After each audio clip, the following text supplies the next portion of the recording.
Les aspirations écologiques du grand public ont amené la construction bois à se développer énormément ces dernières années dans notre région.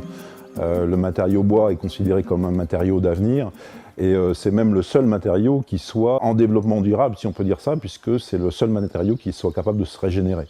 Les aménagements, que ce soit en maison particulière ou en équipement, se sont développés, poussés principalement par les souhaits des architectes de voir de plus en plus de matériaux bois intervenir dans leurs projets. Ça fait une quinzaine d'années qu'on observe vraiment un engouement pour la construction bois.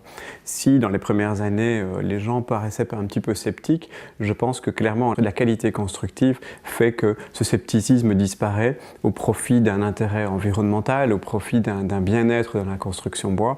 En région wallonne, la construction bois est revenue timidement à partir des années 70 à travers la construction de chalets de seconde résidence, ce qui n'a absolument pas plu à la région. C'est seulement à partir des années 80-90 que la nouvelle conception de la construction bois est venue à travers une architecture beaucoup plus contemporaine. On observe une augmentation annuelle du pourcentage de construction bois.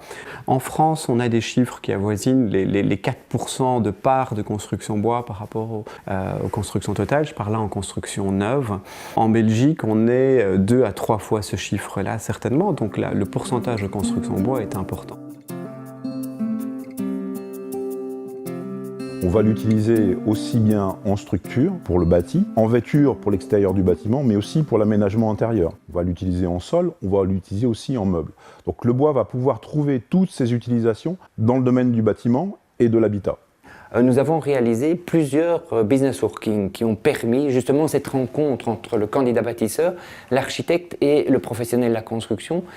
Une année, nous avons parlé du multi-étage pour montrer que la construction bois quittait uniquement le résidentiel unifamilial pour pouvoir être mis en œuvre en multi-étage en centre-ville. Nous avons également évoqué la performance énergétique que permettait la construction bois. Le public participant, ce sont des architectes et des constructeurs, et donc il y a un échange sur les techniques rencontrées, sur les bâtiments visités, qui est extrêmement riche, et ça permet de mailler des contacts professionnels à long terme de part et d'autre de la frontière.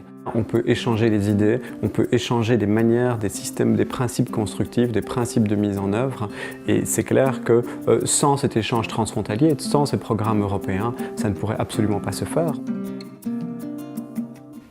Une autre action qui était vraiment très intéressante dans le cadre de ce projet Interreg, c'était de pouvoir réaliser un prix d'architecture pour montrer que la construction bois n'est pas une idée typiquement wallonne ou typiquement française, mais bien que c'est une idée générale d'un secteur beaucoup plus large que limité à une région. Du côté français, c'était davantage des bâtiments publics qui étaient proposés en bois, et du côté belge, c'était davantage des bâtiments privés qui étaient présentés au concours, ce qui permettait de montrer que d'un côté à l'autre de la frontière, il y avait une émulation et une créativité par rapport à l'utilisation du bois dans la construction qui était extraordinairement riche et variée. Les gens qui ont découvert ce prix ont pu se rendre compte du rôle important de l'architecte dans l'acte de bâtir.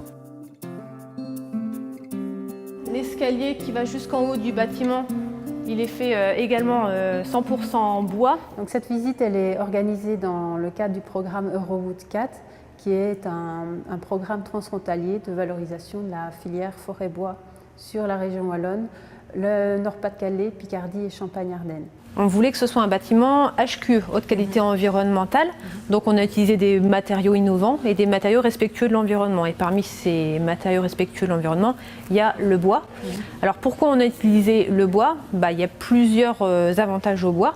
C'est un matériau qui est léger, c'est un matériau qui résiste très bien au feu, c'est un matériau qui résiste au temps aussi, c'est un matériau pérenne, qui a une grande résistance mécanique et qui permet également une durée de chantier réduite.